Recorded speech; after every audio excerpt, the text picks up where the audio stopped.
Estamos de volta e no próximo bloco vamos continuar conversando com o psicólogo Dr. Alisson Marcelo. Curta os nossos vídeos no YouTube, siga-nos no Instagram, inscreva-se no nosso canal e visite o nosso site istoemanaus.com.br e todas as semanas vocês terão novos vídeos. Eu gostaria de parabenizar o programa do Edson, 40 anos que o Edson está aí em campo a serviço da população amazonense. E por que eu digo a serviço da população amazonense? Porque desde quando eu conheci o Edson, a função do programa dele era voltado fundamentalmente para a saúde pública, era para informar a população daquilo que ela tem direito e daquilo que ela precisa exigir para ela poder ter saúde. Então foi esse o contexto em que eu sempre vi o Edson trabalhando. Hoje, com a honra e o prazer de estar com o Dr. Alisson Marcelo, psicólogo, presidente do Conselho Regional de Psicologia e tem o seu consultório online 99191-2120. Então, atendimento online você tem 24 horas por dia. E olha, é um profissional que a gente tem visto aqui, muito talentoso e que tem, às vezes, a luz no fundo do túnel que você está procurando. Doutor Alisson, então, nós falamos de relacionamento familiar. E as drogas? A gente tem visto que o crescimento das drogas tem sido algo assim enorme, coisas que não é comum, pelo menos na minha idade, quando jovem, quando adolescente, e acredito que na sua também, as drogas não eram tão latentes, tão presentes na vida dos nossos filhos como é hoje, né? De fato, as drogas elas estão aí como um grande fator a ser conversado. Um dos motivos é essa questão da facilidade, o fácil acesso, e isso tem sido bastante preocupante para os pais. Nós atendemos, quando eu trabalhei na Secretaria de Estado, diversas famílias que passaram por situações muito complicadas, de perdas, eram como se fossem mães órfãs. A orfandade não estava, nesse caso, relacionado à perda dos pais, mas à perda dos filhos e, pasmem-se, órfãos de filhos vivos, que perderam a guerra para as drogas e iam lá, porque na época nós fazíamos encaminhamentos às comunidades terapêuticas parceiras e credenciadas pela SEAS. Mas assim como as drogas elas entraram de uma maneira muito mais fácil nas famílias, ainda a melhor maneira de prevenir, de prevenção, é conversar abertamente. Não falar que a droga é uma coisa ruim, mas falar que ela, de fato, o que ela é. Ela é uma coisa aparentemente prazerosa, mas que traz consequências que são desprazerosas. E aí, então, a conduta dos pais e da mãe, qual seria? Esse papo, esse diálogo, essa coisa? E quando o jovem não está... Porque a gente vê aqui, a entrada das drogas se dá muito na juventude e na adolescência, nas escolas, nos recreios, a gente vê brigas, a gente vê onde há distribuição da droga. Por quê? Porque não há uma fiscalização também, e acho que também não seria legal você estar abrindo mochilas de jovens ou de adolescentes para saber o que tem dentro. Mas o que um pai ou uma mãe tem que fazer quando depara que está com um filho ou uma filha drogada? Diálogo ainda é a principal ferramenta. O jovem, ele tem a necessidade de pertencimento, de fazer parte de um grupo. E muitos dos grupos, eles têm alguns rituais, eles têm alguma identidade. E infelizmente, muitos desses grupos de jovens, a questão do uso de droga faz parte desse grupo. Quem é que gosta de se sentir parte ou fora de um grupo de pessoas? Quem é que não gosta de se sentir aceito? E existe critérios para fazer parte desse grupo, que é uma espécie de ritual. Ninguém quer se sentir tratado de maneira pejorativa a ponto de, ei, mano, tu é fraco para isso. Não, ele quer se sentir forte e como tal ele muitas vezes se submete para a aceitação desse grupo a questão do uso de drogas. Doutor, e o que o jovem busca quando ele começa a usar droga?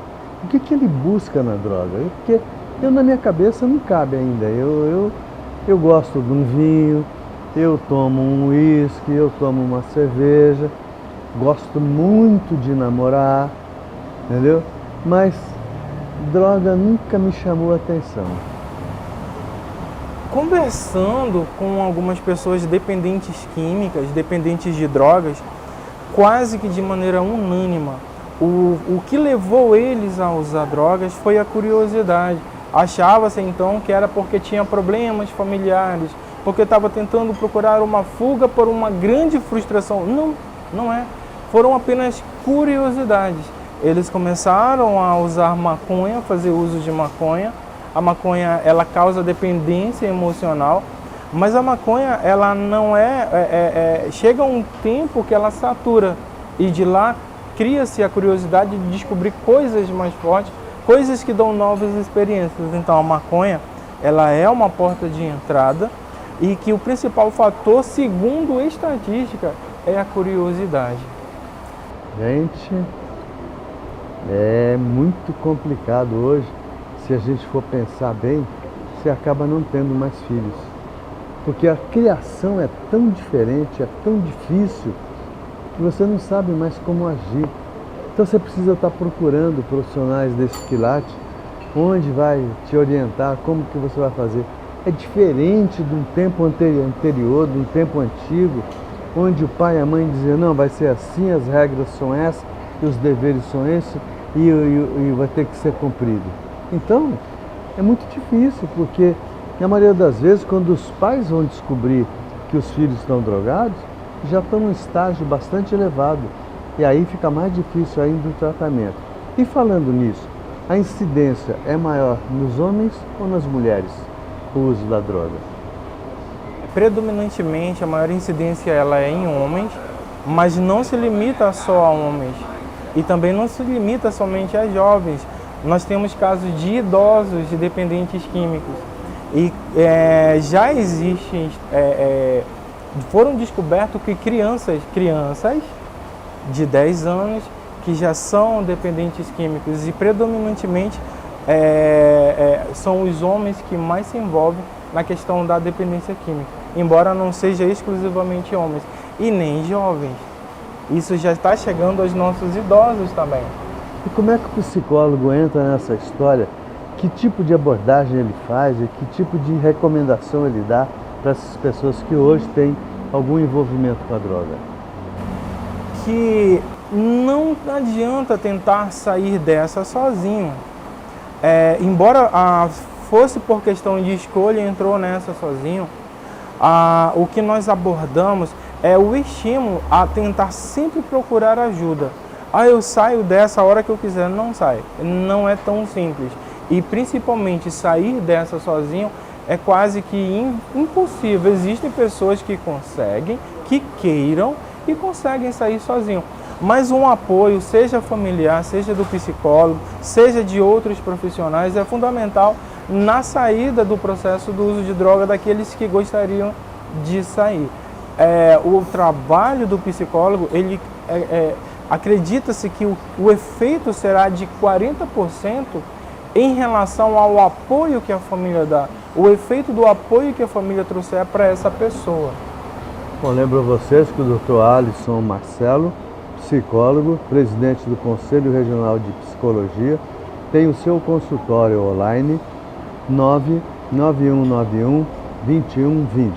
Doutor, agora eu queria entrar também numa coisa que a gente ouvia falar muito pouco no passado e hoje a gente ouve falar muito, e a maioria das pessoas estão vindo com essa síndrome, que é o autismo.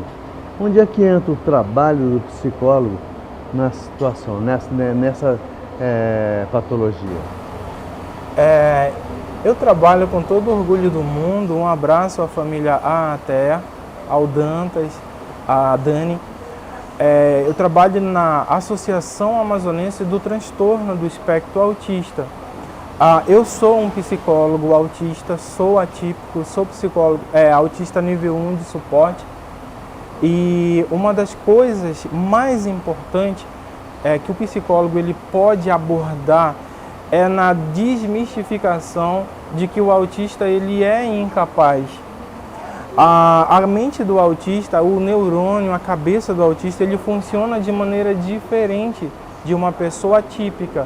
Porém, o lugar dele é onde ele sonhar estar. O mundo ele foi construído e foram deixados grandes legados por pessoas autistas. Quem não conhece as obras de Albert Einstein, Isaac Newton, Michelangelo, Elon Musk, Bill Gates, a relação entre eles são duas. Todos eles foram grandes gênios, são os que estão vivos e todos são autistas.